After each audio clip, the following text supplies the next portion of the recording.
Hi, welcome to this episode, which I'm going to call Sister Talk. And I'd like to introduce you to my actual sister, Jackie. We do have another one actually as well, so who knows, she might come on sometime as well. That would be interesting.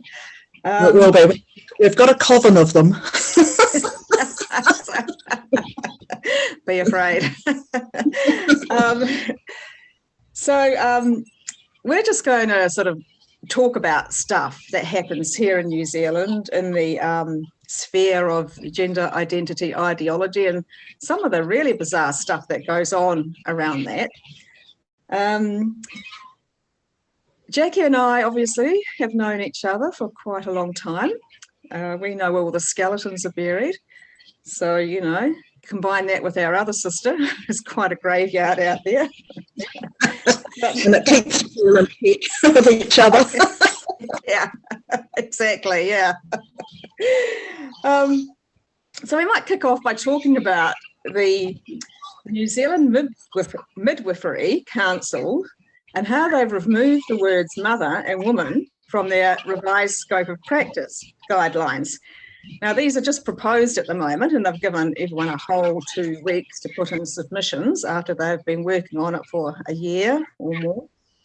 One of the claims they make is that by removing the words mother and woman and replacing them with whānau, family, that it fits in better with Maori culture and the Treaty of Waitangi.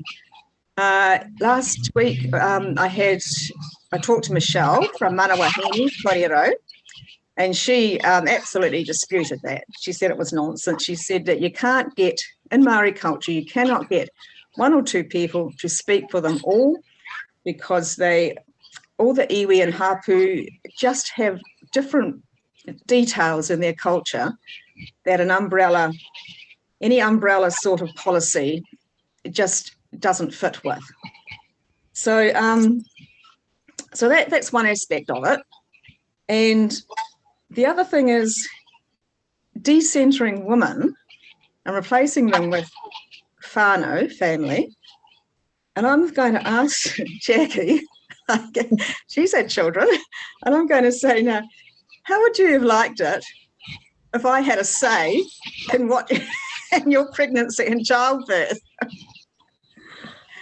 I think actually what I would say, we would have completely different ideas about it. I mean, I was never a highly maternal person, but when I did become pregnant, your hormones take over, and there would have to be something seriously amiss for you to not start bonding with the child in your womb. From the, when you're choosing to be pregnant, it might be a lot different if you weren't choosing it. You might resent it and what have you, but yeah, I would have been my family coming and telling me that I wasn't allowed to do this or allowed to do that, or I would have resented it quite a lot. Yeah, okay, and I can imagine the kind of words you would have told me if I'd come in with my opinions and said that as family, I believe that you should be doing this or that. Yeah, we won't go there. That's what those opinions might have been that came back to me. Yeah. Well, I probably would have fired up. Yeah, and the other thing too is that not every woman either has a family or gets along with their family or anything like that. It just seems totally crazy to me to not make women and mothers the centre of the universe in midwifery. It is. It's just bizarre, actually. Yeah. To say, and maybe that's a cultural thing. I don't know. You're being European. We're not used to. Well, certainly not in our age. Maybe it might have been in a previous time before we became industrialised, that the family was more involved because they all lived in a big group. But I think the family being involved, sure, yeah. There's no issue about that. If you've got family who are going to support you, in this, then yeah, that's good. The thing about it is actually just taking away the words mother and woman is like, just seems completely crazy. In the rest of their website, they have still got the words woman and mother in different pages, but you know, we all know that it starts somewhere. You know, the erosion starts somewhere, and so they've begun on this in the scope of practice to erode women and mothers. So there's no way that you can't imagine it's going to creep into other parts of their website and their whole policy and what they impart to midwives. I think you can definitely regard this as just a foot in the door of doing that. Oh, totally. I mean, anything like this, you have to go back and check what is the motivation. And most of these people who have infiltrated these organisations are all university graduates. Many of them are. Mm. And the queer theory, if you trace it right back, the whole idea is to be rid of the family. And Gail Rubin, Judith Butler, Michael Foucault, they're the most well-known ones that I know of. I mean, I know there's a lot more, but I haven't read any of them. Their whole purpose is to basically just be rid of the family. And the reasoning behind that was to actually break down the barriers between adult and child sexuality. That's why, and I'm not saying that this is what the midwifery people are doing, because I think some of them have been captured and they don't actually fully understand what they're pushing. So it's very dangerous. Yeah. So they're actually sort of, as opposed to, they would argue that as opposed to breaking down the family, they're centering the family in this instance. So how do you see just what you've said and what they seem to be centering? How do you sort of marry them up at all? Well, it's kind of like the way things are going in schools and everything like that. They're taking away the authority of the two biological parents over the child. And I see it tying in as basically they're doing away with parental authority. Yeah, it's just leads to that. I mean, you can see. Once you do away with parental authority, yes, you can see how the family then would start breaking down. And using the words whānau and family is a bit of a smokescreen. It would appear that they're, yeah, definitely a Trojan horse. Yeah. So so as I said, they've spent about a year or so working on these guidelines. You know, with the same hand-picked people, they always pick as soon as the sort of aspect of transgender comes into it. They go to the same people and consult with them, the same groups all the time. They don't consult with anyone who has an opinion that says, no, I don't agree with this. Oh no, we can reel those names off. We know them off by heart now, especially when it comes to speaking for Maori. You know who those people are. Yeah. I think Dr. Elizabeth Kerry would be the first person on the tip of our tongues. Yeah. So what? I don't know. Do you think, in your opinion, because I know what mine is, but I'll ask yours. In your opinion, do you think that there's any chance that the Midwifery Council will backtrack on what they've done? No, I don't think they will, because you would want to know, I'm not sure, is it government funded? They probably get some government funding, but... Probably, yeah. Yes, I would imagine that you'd have to be a commercial operation to self-fund, wouldn't you? And the midwives work for themselves. Yeah. Or maybe they pay a fee or something like that. Anyway, I'm not sure. No, but it would be interesting to check their funding, because I know that the International Trans Fund, they fund groups in New Zealand, and that's They're called a philanthropic, but they also get funding from America, from Stryker, Gill, Ford Foundation. Yes. Yeah, I've seen a bit of that. Yeah. So they do. They get funding from quite a few places. I think Ford's got a big hand in Yale University. I think it is. And so of course then they set their policy for medicine and according to the donors' generosity. And I've heard that. I mean, it's just anecdotal at the moment. I haven't investigated it, but I've heard that medical students are now getting taught sort of kind of like, they're blurring the differences between male and female now. That the tutors who are teaching them are blurring the differences, like not really being really sex specific about them. I think, oh, that's going to go well. I know, it's like when they've got a cadaver on the table to investigate. This could be a vagina or it could be a penis. But we're not 100% sure because we didn't know the person identified. No, we didn't. They didn't tell us their pronouns, so we don't know. No. So we don't really know if it's a man vagina or a female. I mean, I reckon you could tell pretty quickly, but maybe they're not allowed to actually say. Not allowed to say that anything that might be disrespectful. I think I was just going to say about this thing about whānau and what have you. Now, I heard an interesting story, an interpretation actually of Moses and the Jews wandering in the desert. Right. And apparently it's only sort of like 3 months at the most to get from Egypt to Judea at the time. But the reason they had to wander was they had to breed out the generation who had grown up as slaves until... Yeah, and so this is what I see, they're working now and they're going to breed us out and indoctrinate the new generation who will grow up believing all this shite. Well, I'll tell you another, my wee story about that. I was speaking to Helen Houghton, who's the co-leader of the New Conservative political party here in New Zealand.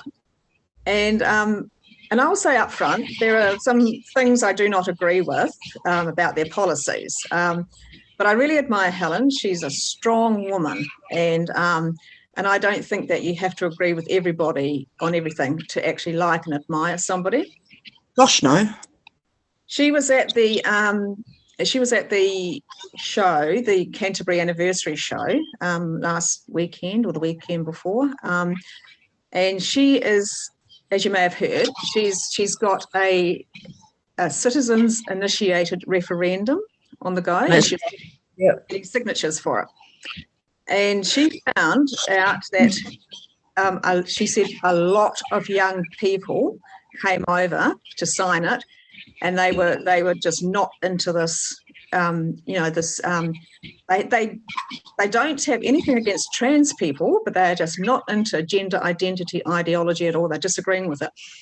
And she said a lot of young people. And and they would obviously be in a position, all of them, that whether they're at uni or work, where they can't say anything. Right, yeah. Gosh, that's so awful. I can't even imagine what it would be like to work now. Not back in the day. I know, it's a bit of a disruptive employee. I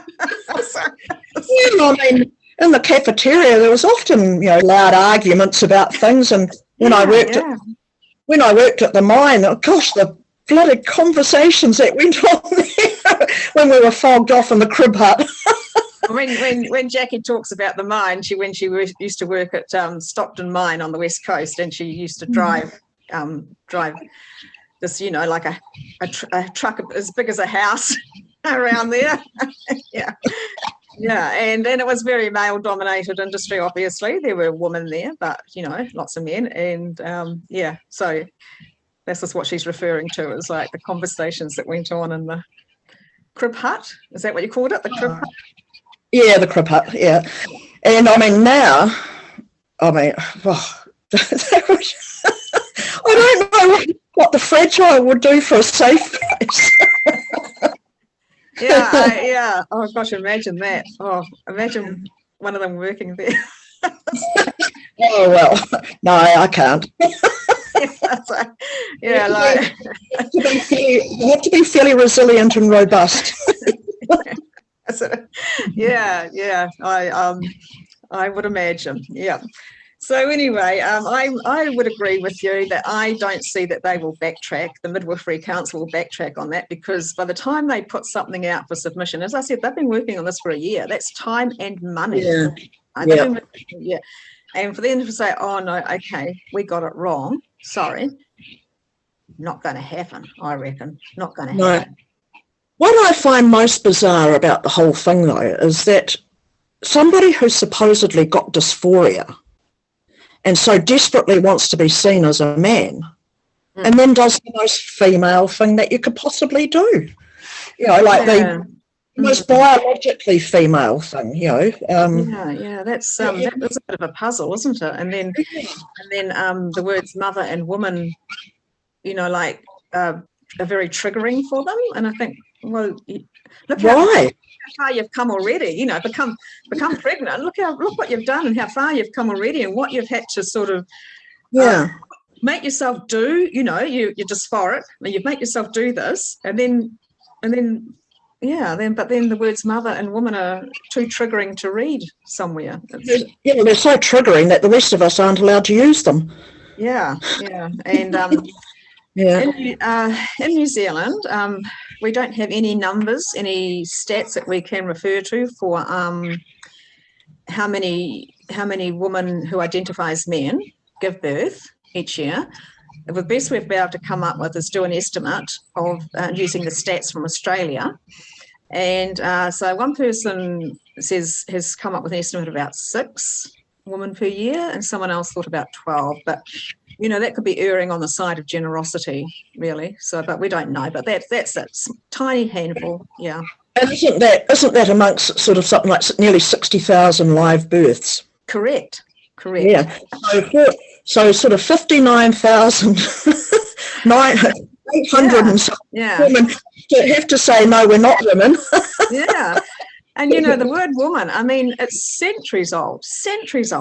And, you know, it is would be one of the, and mother, you know, and they'd be the most just amongst the most recognisable words in the whole world, amongst any language.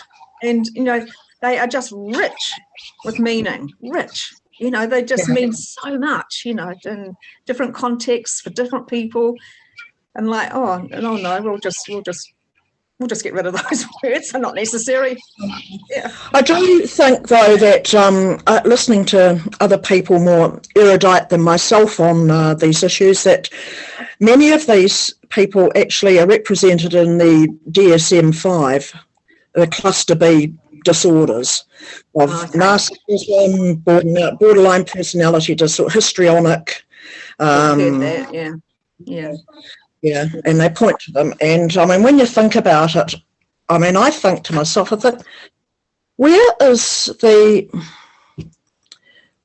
cognition of empathy for women? It's not like they've come in and said, look, could you make space for us?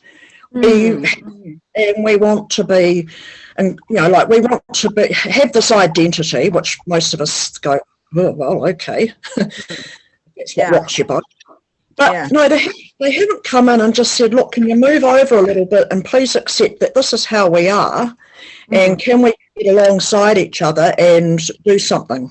Yeah. No, they've come in and said, get out. You know, you're no longer welcome, women. It's like, everything now has to be done our way. Yeah. I know. I think that's the bugbear, isn't it? That's sort of come in like, okay, now we're much more sensitive than you, and vulnerable and fragile, etc., so everything must be done our way, so we feel okay. And sorry about you if you don't feel okay about it. And I think that's the narcissism. Yeah. Yeah, it's just So, a complete lack of awareness. Yeah, I agree with you. Is that I mean, I really think that the majority of people and women would sort of say, yeah, okay, look, let's talk this through. We can make some space for you somewhere. Yeah. Yeah. But it's not the whole space. No, just proportionate amount of space for the number involved. Yeah. It's like a bad house guest, comes in and then boots you out of your own house. Takes away everything.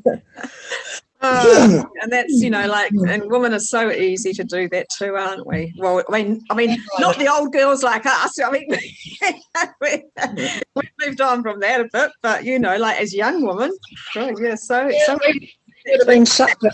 Yeah, told like, oh, please be kind, please be nice to us, we're suffering and everything like that, and we're like, oh yeah, like, oh God. Yeah, we're sure. We're such aren't we? And look, it's really brought it home to me, like lots of things, just being involved in all this stuff, and being an older woman, it brought home to me how susceptible we humans are to believing things, like maybe what are actually wrong things when they're said in the right way. Yeah. Just put the right words in there, the right inflection and all that sort of thing. Yeah. And also it's hormonal. It is hormonal that women, I mean, you have to have that empathy, because why else would you put up with a demanding baby? I mean, true, yeah. I agree, because I mean we both know that as our estrogen levels dropped, the amount of F's we gave dropped as well. Alongside it, yeah. So we are so much. It's not so much losing all empathy. It's actually you become thoughtful about the kind of empathy you've been asked to extend. Yeah, I think it's just that it's not the overriding. It stops being the overriding factor, and or the dominant factor. You sort of balance it out a lot more with other things, like with your life experience, for example. Yeah. I mean, baby brain is a reality. I can remember having it. You just towards the latter stages, you just become a bit lala. Yeah, I've heard about this baby brain. I wonder if it's a bit like older woman brain or something. I'm not sure. Just say that. I was thinking the other day, I was thinking, gosh, all the data that you have in your head now, by the time you sort of get to our age, and I'm thinking, cripes, there's a lot to sift through in there now. Oh, I know. And the other thing too is not to get too worried when you forget things, because you've got your long-term brain and you've got your working brain, and your working brain can only hold 5 to 7 things, I think it is. Okay. And so, like, you walk out of the room, you think, oh, what was I going for? Yeah. And what happened is that you're actually thinking about other things as well. So you walk out of the room and something else grabs your attention, so the other thing's got to fall out. Yeah. So don't get too worried. Right, sorry about that. I have upgraded to a paid version of Zoom, but it hasn't come through yet, so we just have to put up with the having a break, doing the free version and having a break in between and joining them together. So this guy who identifies as a woman, who's named Matthew Richard Nelson, now identifying or calling himself Pandora Electra. Oh, well, of course. What else would you choose? I wasn't going to make a comment on that, but yeah. Well, it's very drag, isn't it? Funny you should say that. May I just say it? I say it less often. I'm not as diplomatic as you. Yeah, well, yeah, and neither would the other sister be. No, she's even less than me. So anyway, they I'm looking at the news report from Stuff, and funnily enough, I will give Stuff a bit of credit where it's due here, because I don't give them credit very well. We don't give them credit very often because of the fact that, since Sinead Boucher bought them from Nine Entertainment for $1 in Australia for $1 2 years. Oh my God. Yeah. That she's been on a mission to woke them all up. And some of the news, the news is incredibly biased most of the time. They will not report on anything that might be sort of deemed, not trans favourable, and it's not even anti-trans, just not trans favourable to the narrative. And so this report by Stuff about the guy who stabbed 3 people in a restaurant in Hamilton and who now identifies as a woman. They haven't done too bad of a job reporting on that, and they actually sort of in the article they do say that they say Matthew Richard Nelson, a male who identifies as a woman named Pandora Electra, appeared for sentencing in the Hamilton District Court today. So they do actually lay it on the line about his sex. From there on, they refer to him as she, and by the name that he has now chosen. But this is a real shocker, because the story is, for those who don't know, is that now we've discovered, via an anonymous tip, that this guy has been on Reddit, and according to his Reddit thread, he's been transitioning for seems to be about 10 months or something, and the thread is quite reasonable, reasonable comments and stuff. And then he just went absolutely berserk a few months ago, walked into a restaurant in Hamilton and through the back door and stabbed 2 people there, workers. One was apparently his ex-partner, ex-girlfriend, I believe. Ex-girlfriend, yeah. Girlfriend. And then went and someone from the restaurant, a customer from the restaurant, tried to intervene. Now, by that time, maybe the workers had run out into the restaurant, tried to intervene. He got stabbed in the stomach for his efforts. And then finally, the guy was arrested. And now, also, this was also reported on a website called Redux, and this is run by Genevieve Clark, and she's a really deep delver. She's a real investigative reporter, and she said she's the one that exposed the links between WPath and Pi, the pedophile information exchange. Oh yes. Oh no, yeah. She's brilliant. She's that just doesn't. Once she starts digging, I don't think much gets past her. Yeah. She says in this article, while being forensically swabbed in police custody by Dr. Nelson, because she doesn't refer to him by his female name, Nelson is alleged to have remarked, "This is a bit excessive for only stabbing 3 people." So he's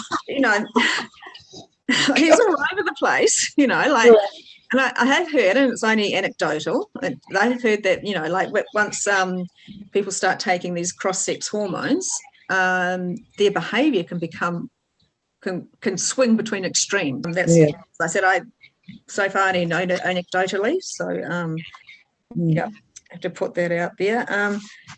And he, what was the other thing I was going to say about him? And that's right. And then the thing that he's gone to a women's prison because because he identifies as a woman and he feels safer there. Like, oh my goodness me! Like, I know that I haven't been to prison, not yet. And hopefully now, if they're going to roll back the hate speech laws, we won't end up there. I know, yeah. So, yeah, it's true. I mean, I think it could be an interesting experience in the later half of our lives. So, I always feared it enough to never cross the line too far. So he's in there because he's reportedly feels sorry for what he's done. and wants to rehabilitate. So he goes into the women's prison, gets put into the women's prison. I mean, man, this is this part that makes me so angry. Yeah. Just pushing women aside to say, here, you deal with it, Yeah. Not make the men move over, and everything is attacking the women. Yeah. Everything is pushing the women aside to make room for these blokes. Oh, yeah, the whole time. I mean, this is what I say, like, women by their nature generally, have calmer, safer spaces. I'm not saying that women, I'm not saying that women are angels or that they don't have their own way of being aggressive and threatening and things like that, but it's usually not physically. And that creates a space that feels physically calmer and safer. And instead of like being able to own that, okay, this is the spaces that women create, they're theirs. It seems like, this is just a useful convenience, for men to use if they feel a bit sort of uncomfortable in, men's spaces. It's just... everything has been, and I guess it's because, one, they think women are easier. Yeah. Because we're more, as in the words of Jordan Peterson, we're more agreeable. Yeah. Yeah. And it's not to say, except old women. Yeah. And there's many men who are agreeable too. Yeah. But it's more a predominantly female characteristic to be agreeable. Well, to be more agreeable, as you said, there's a lot of men who are agreeable as well, but perhaps women just as a group just tend to be a bit more agreeable. Yeah, and there's more men who are probably more disagreeable. Yeah. Than there are women. But it's like, where's the effort to convert men to this ideology? This just doesn't even... It's just all women, Yeah. Well, I look at the language that gets used, and it's very much, it seems to me, very much language that is a kind of language that women will like and will buy into and stuff like that. It's look at it, it's very soft, gentle language. It's very kind of almost like unsophisticated, just simple words, simple sentences. It's iron fist in the velvet glove. Yeah. And it's all designed to sort of trigger that empathy thing we have going on. Yeah. And it strokes the ego, you women are so lovely and what have you. And there's the old saying, women fall in love with their ears and boys fall in love with their eyes. Yeah. And man, it's so true. Yeah. Sweet nothings, whisper sweet nothings, and believe them. They are sweet nothings. Yeah, exactly. That's what they are, nothing. Yeah, and that's why, and it's that whole thing about flattering. Like this language, excuse me, almost is designed to flatter. Definitely designed to flatter. Yeah, by sort of invoking that thing of empathy from them. Well, everybody likes to be approved of and told they're nice people, good and all that sort of stuff. Nobody likes to be a bitch, except when you get old. Yeah. Well, I was going to say that, but I thought, how many times have I already said things like that already? I thought I better not say it again. But not so much you want to be called a bitch, but it's just that you get. It just rolls off this old duck's back. I remember how much, when I was a younger woman, how much I just liked older women because I thought, the same thing, they're just old bitches. Now I realise how much sort of fun they must have been having.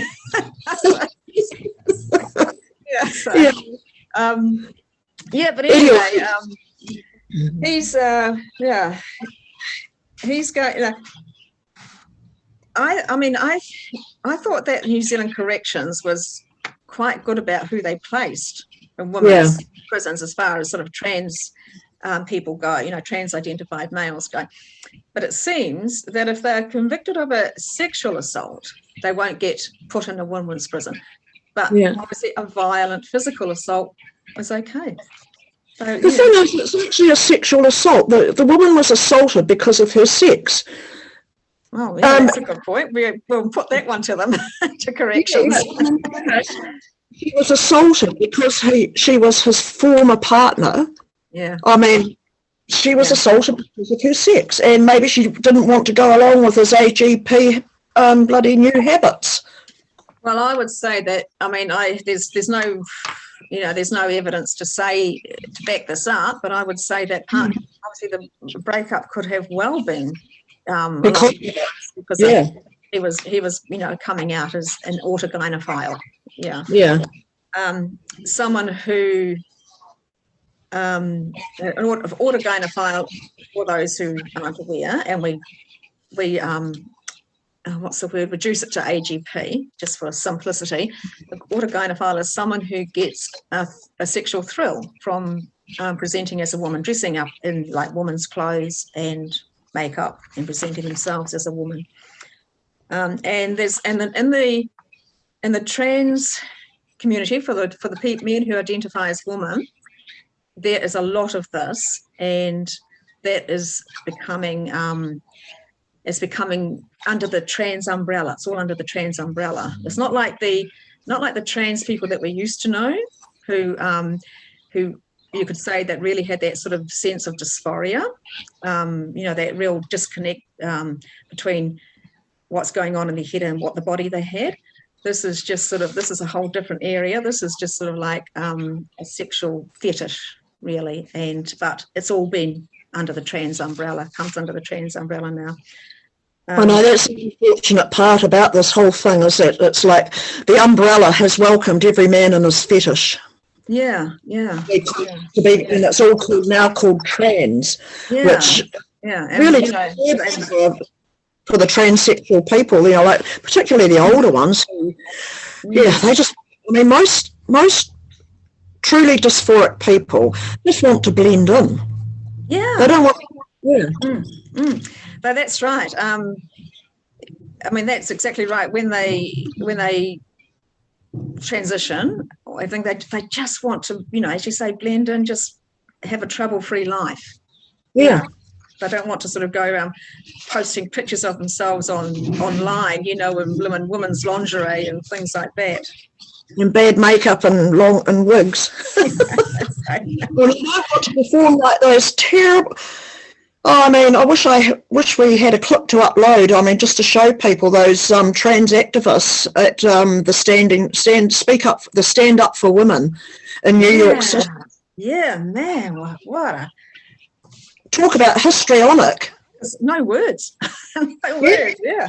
Yeah, and that they were allowed to perform like that with the police. And I also heard that they were actually fighting the police before the women turned up. Oh, right. Yes. Something like that. Yeah. And that's and one of the reasons they finished the meeting early was because more Antifa were going to show up, and there just would have been a riot. Yeah. And the police in America, I don't know if it's all states, but since George Floyd, the restrictions on how they're allowed to handle people now is just makes policing almost impossible. Yeah. I think I mean that's Standing for Women UK. That's who Carol J. as well. That they're making a documentary about that, so that is going to be explosive when that comes out. Yeah. I mean, gosh, it's been trending all over the place anyway. Yeah. So, just one last thing about this this guy who's, you know, stabbed 3 people and been sent to a women's prison because he identifies as a woman. A pre-sentencing report said there was a high likelihood of him offending again. So well, he's unstable. Of course he will. Yeah. If he can't. Yeah, that's right. It says The pre-sentence report submitted to the court had found Nelson to be a high risk of violent harm to others. Yeah. And I mean, imagine being the woman. I mean, I hope they put him in a cell by himself, because imagine if you were the woman that had to share the cell with him. Yeah, I definitely don't think that they would put him in a cell with another woman. I think that's pretty much established that corrections won't do that. No, that's a how relief else they manage him while he's there, I don't know. Maybe they'll have a special policy in place. I don't know, but yeah. I mean, I don't know why they can't be kept in the men's prison along with the pedophiles. I mean, if they want to keep them safe from the general population, I mean, that's what they do with the pedophiles. They usually keep them separated from the general population. That's what I think. Yeah, I don't know. I don't really get their reasoning, especially if they just very, very recently, Department of Corrections put out a report to, what was it called, about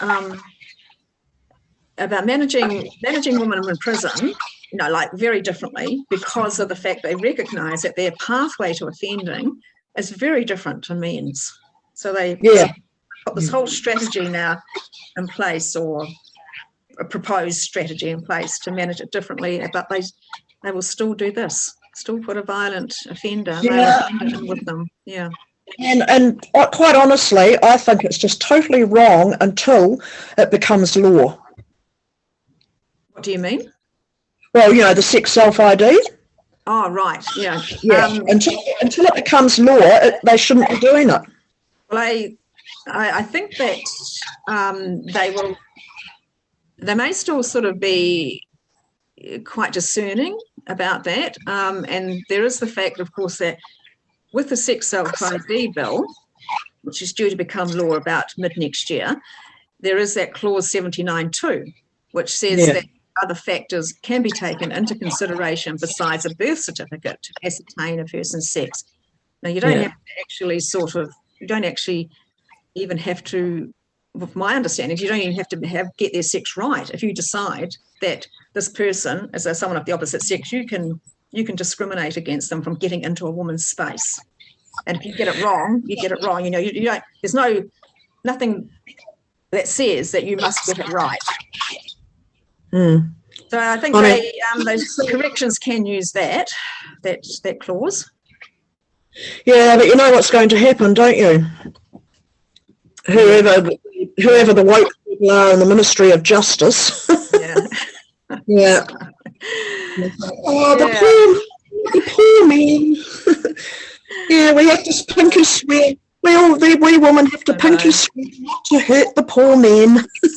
I know, looking after a woman is such a tedious, boring old thing that's been going on for years and years and years. It's sort of, oh God, not this again. Yeah. So anyway, last on the agenda is, of course, the witch hunt against Bethlehem College, I think in Tauranga.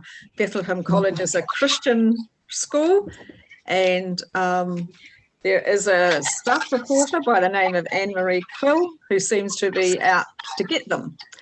And she wrote something back in June about them, which, reading through it is, it's like yeah. And so anyway, the latest one, of course, is disinformation, well, it's certainly stretching the boundaries of fact. Yes, it's all about speculation, really. Based on speculation, and he said, she said type of stuff. And the hundreds of people that had contacted Chanel from the college. Yeah, that's right. And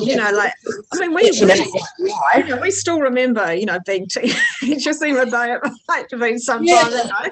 But I remember being dramatic, dramatic, and sort of like everything was intense, So yeah, right. I mean, now teenagers don't change that much. No. I mean, when you're a teenager, you're just a big bundle of blooming unsorted emotions. Yeah, and especially sort of like that first half of the teenage years, you know. I often say to people that I really hated growing up, you know, getting into puberty, developing and stuff like that. I hated it, you know, I really hated it. But sometime between the age of 15 and 16, my mental and emotional maturity caught up with what my body was doing. And, you know, and then I was much more at home and, you know, comfortable with being a woman, being a young woman, and everything that came with it. You know, it's not, I can't say it's easy, but, you know, that's what happened with me. Yeah, well, I started earlier than you, and what I hated, I mean, to begin with, it was kind of like, you know, I don't like this, but then what happened is the more I developed, I hated the way boys and men looked at me. Right, yeah. And I was, because I was too young to deal with it, you know, like 11, 12 and what have you. And, mental and your body's doing things way in advance of your mental and emotional maturity. Yeah, and it was just creepy being, you know, like you could, you know, I mean, and you knew that they were staring at your, you know, your emerging breasts, and it was kind of like, oh, you know, hideous, standing there with your arms crossed over yourself like this, trying to hide. Yeah. So, I mean, I totally get, you know, like women wanting to get, you know, young woman, and I'm not advocating for it, don't think that, but I get sort of them wanting to get their breasts off. You know, I understand that.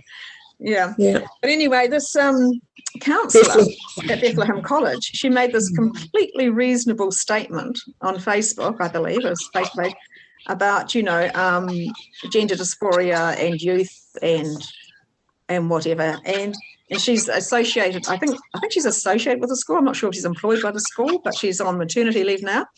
And this staff reporter had a go at her, you know, and completely basically misrepresented. I'm not saying that she misreported, but she misrepresented the whole issue. And not only that, like when she first put the article out and then stuff changed it because there was complaints, she called it bullying and transphobia.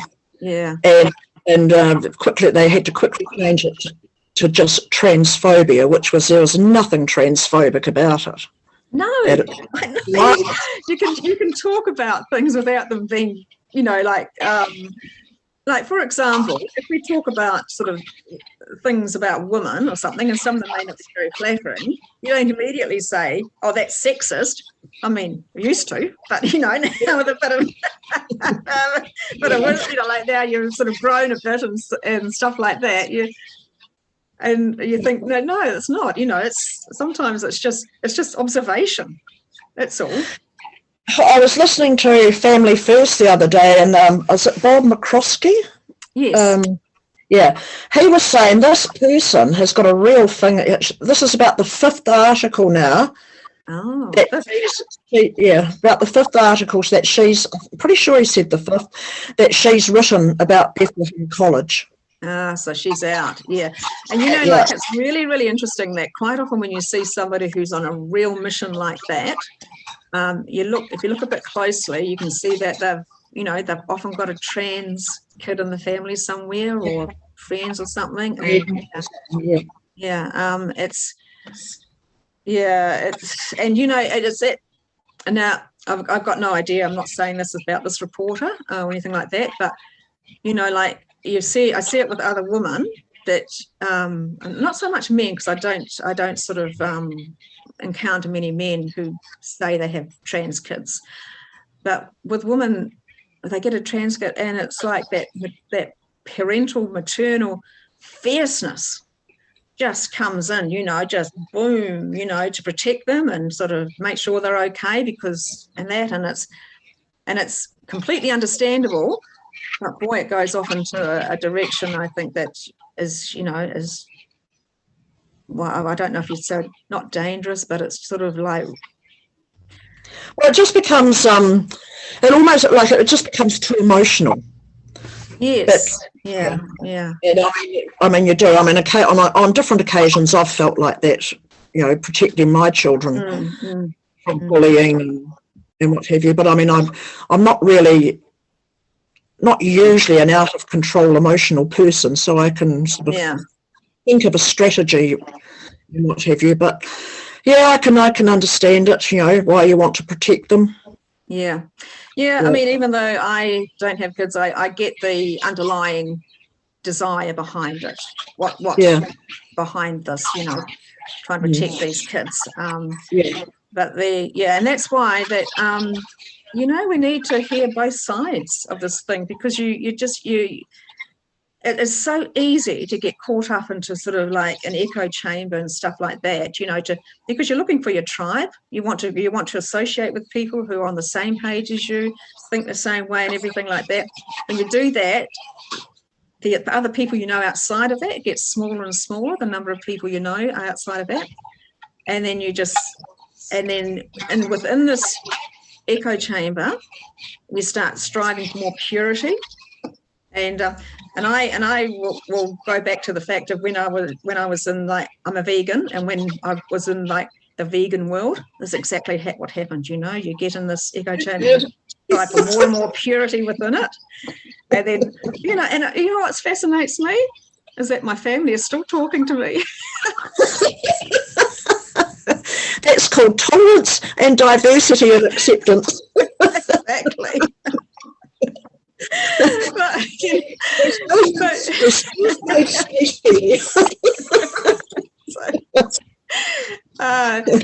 So I can identify with that. As I said, you just get into this. If you close yourself off to other voices, and you're only hearing one sort of type of voice, and within that, as I said, you just start striving for more and more purity. Within that. Yeah, it all seems so serious now, because I mean, back in the 80s, we grew up with gender bending, and it was fun. It was sort of fun. People who came out gender benders, Jones, Boy George, David Bowie. I know. Yeah, but it was Gary Glitter, though. I think Gary Glitter ended up being a pedophile in Thailand or somewhere. Yeah. Okay. Yeah. But anyway, before we close off again, I shall just put up the. You might start seeing these around. This is Speak Up for Women have created these, and next week I shall be talking to Lee from Speak Up for Women, and we'll talk about how it all came about. And on the back of these, there is the QR code and the website for Speak Up for Women that you can go and make inquiries to. All right, sister, that was a good chin wag. The other thing I was going to say is about the Bethlehem College. And the big thing, like Christians had burnt down the college. I mean, not the college, the Rainbow Youth Centre or what have you. Oh, yes, in Tauranga. Oh, did they say it was Christians? Did they? No, they were intimate, hinting that it was all Christians and what have you. This is Chanel again. Oh, yeah. And it turns out it was just a couple of blokes who, Yeah. That's right. I remember that now. Yes. Yeah. Scallywags. Yeah, bit of riff-raff. Just too much time on their hands. Yeah. Yeah. All righty. So we'll do this. I'm sure there'll be more stuff that comes up. It seems to be coming, up thick and fast. So there'll be more stuff to come up, and we'll get together and do another sister talk again. Okay. Nice chat. Bye, everybody. Okay. Bye. See you.